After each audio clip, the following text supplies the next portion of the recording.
의료계와 정부 여당이 의료 대란 해법을 모색하기 위한 협의체를 출범시키고 연말까지 의미 있는 성과를 만들겠다고 밝혔습니다.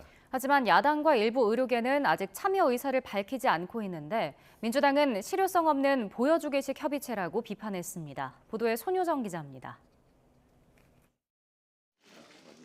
진통 끝에 정부와 여당, 대한의학회를 비롯한 일부 의료계가 의료 대란 해법을 논의하기 위해 머리를 맞댔습니다. 여야 의정협의체라고 내걸었지만 야당과 전공의가 불참하면서 사실상 여의 정만으로 첫 회의를 연 겁니다. 협의체는 연말까지 의미 있는 성과를 만들어내겠다고 다짐했습니다.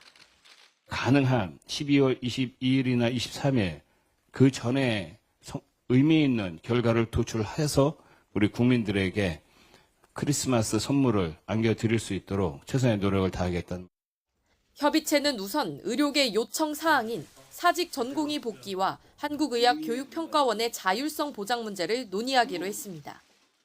의료계는 또 의대 증원에 대한 우려도 나타낸 것으로 전해졌는데 여당 측은 내년도와 2026학년도 의대 정원을 두고 구체적인 이야기는 없었다면서도 논의할 의제엔 제한이 없다는 원론적인 입장을 나타냈습니다.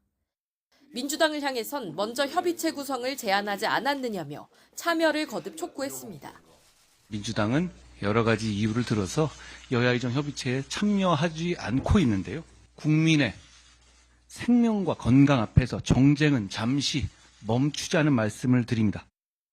대통령실도 일단 첫걸음을 뗐다고 평가하며 야당과 나머지 의료계의 조속한 참여를 희망한다고 밝혔습니다.